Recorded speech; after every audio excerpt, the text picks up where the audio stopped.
Bismillah, elhamdülillah, es-salatu vesselamu ala Resulillah, emma ba'd, esselamu aleyküm ve rahmetullah. Muharrem, Hicri ilin, yani Hicri takvimin ilk ayıdır. Lügatte haram kılınan, qadağan edilen, müqəddəs olan, hürmet edilen manalarını veren Muharrem, döyüşmeyin haram, yani qadağan sayıldığı 4 aydan biridir.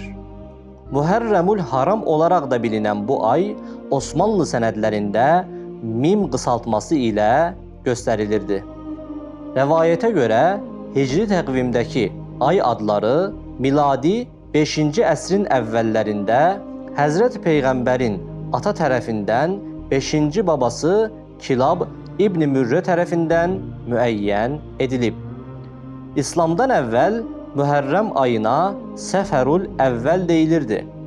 Səfərul Əvvəl ayı haram aylardan olduğu üçün bu ay Səfərul Muharrem şeklinde de anılmıştır. Əvvəllər sifət olarak istifadə edilən Muharrem kəlməsi İslami dövrdə veya İslamdan əvvəl bu ayın xüsusi adı olmuştur. İslamdan əvvəl Rəcəb ayı üçündə Muharrem kəlməsinin istifadə edilməsi bunun əslində bir ad deyil, bir sifət olduğunu göstərir. Cahiliyyə dövründə ərəblər haram aylardan üçünün Zülqadə, Zülhiccə, Muharrem ard-arda gəlməsinin qarşısını almaq üçün Nəsi adlanan bir tətbiqata əl atırdılar. Bu tətbiqlə 2 veya 3 ildən bir ili 13 aya çıxarır, Muharrem ayını Səfər ayının yerinə keçirərək Səfər ayını haram ay qəbul edirdilər. Beləliklə, Muharrem ilə ondan əvvəlki digər haram ayların arasına halal bir ay əlavə edərək 3 haram ayı bir-birindən ayırır və Muharrem ayında döyüşməkdə heç bir problem görmürdülər.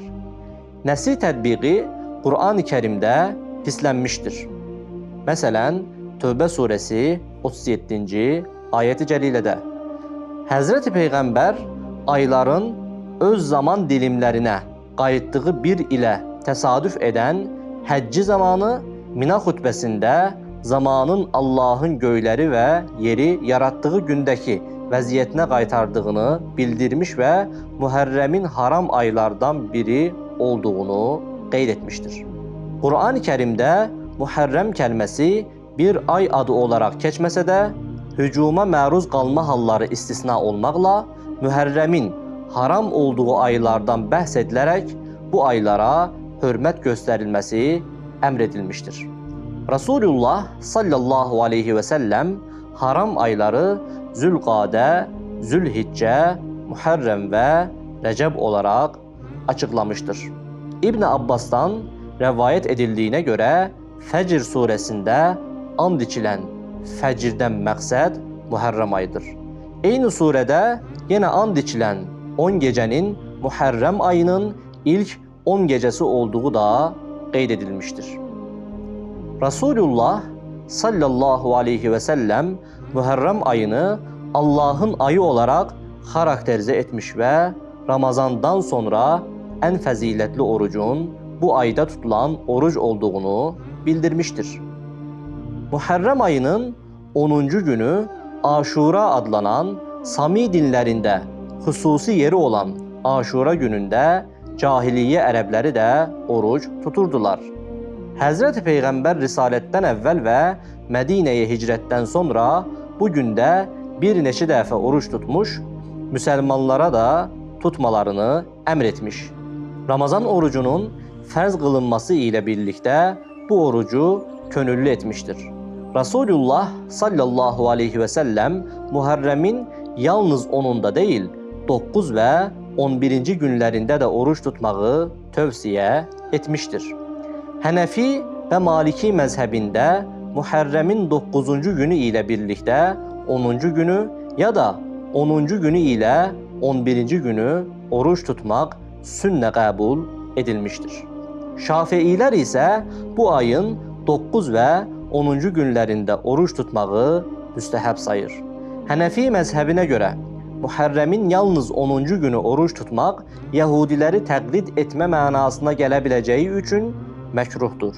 İbn Qayyim Əl-Cövziyyə Muhərrəm ayındakı orucların ən fəzilətlisinin 9, 10 və 11-ci günlərində tutulan oruc olduğunu, daha sonra 9 və 10-cu günlərin, bunun ardınca isə yalnız 10-cu günün gəldiyini ifadə edir. Həzrəti Hüseyin və ailə üzvlərinin 10 Muhərrəm 61-ci ildə Kərbəlada şəhid edilməsi ilə Muhərrəm ayı başqa bir məna kəsb etmişdir.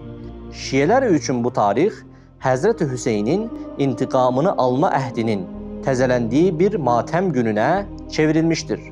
Xüsusilə İranda 10 Muhərrəm tarixində təziyə adı verilən mərasimlərin təşkili, yas mərasimlərində ağıtların oxunması və Məqtəli Hüseyin tipli əsərlərin oxunması ənənə halını almışdır.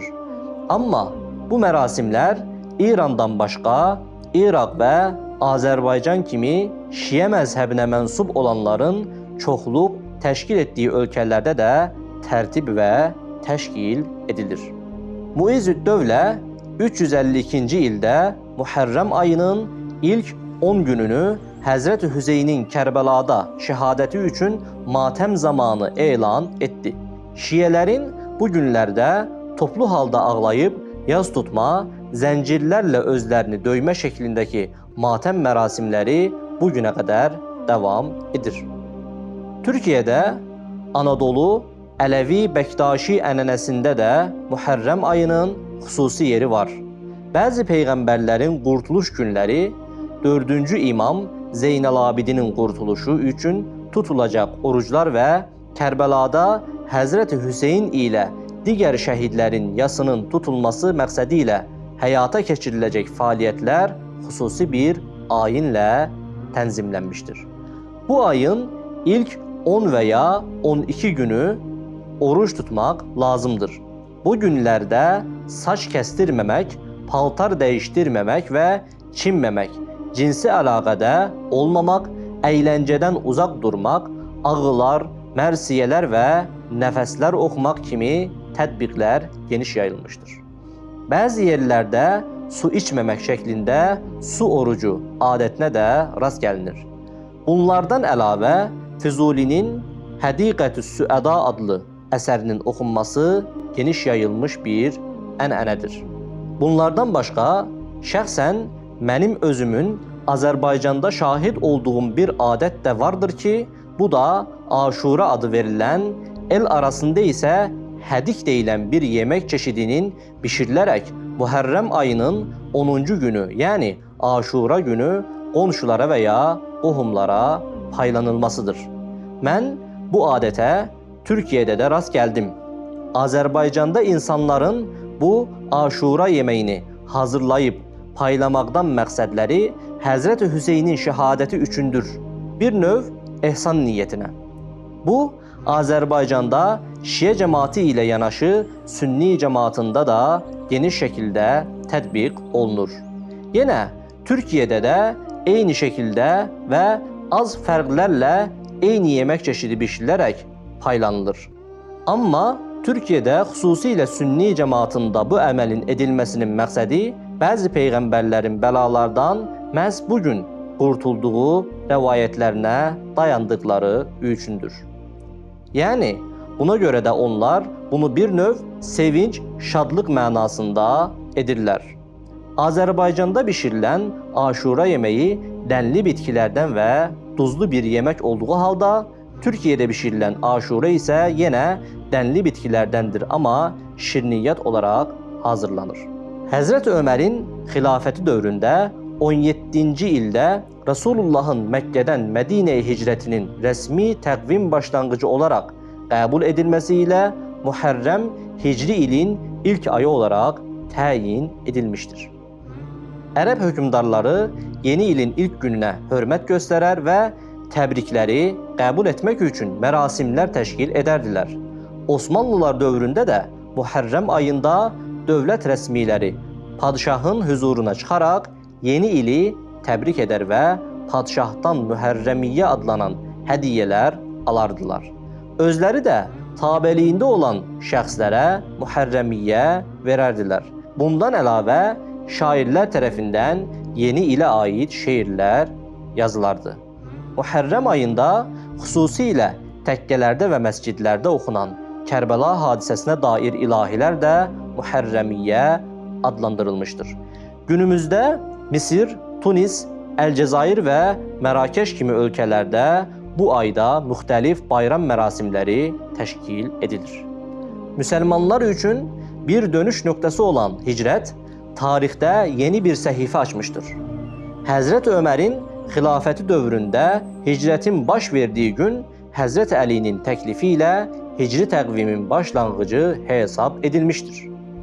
O gündən etibarən də İslam aləmində 1 Muharrəm hicri təqvimin başlanğıcı olaraq qəbul edilmişdir. Müsəlmanlar üçün bir başlanğıc nöqtəsi olan hicrət Allaha və onun mübarək elçisi Rəhmət Peyğəmbərinə könüldən bağlılığın bir ifadəsi, haqqa, həqiqətə, elmə, irfana və mədəniyyətə doğru edilən bir səyahətdir.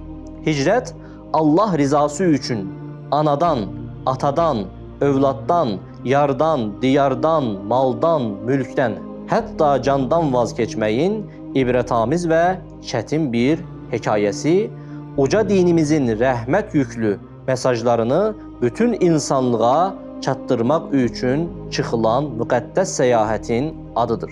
Belə ki, təbliğ hicrəti doğurmuş, hicrət isə təbliği formalaşdırmışdır. Qısaca, hicrət müsəlmanlar üçün bir başlanğıcdır. Hicrət Allah yolunda fədakarlığın, yardımlaşmanın və qardaşlığın zirvəsidir.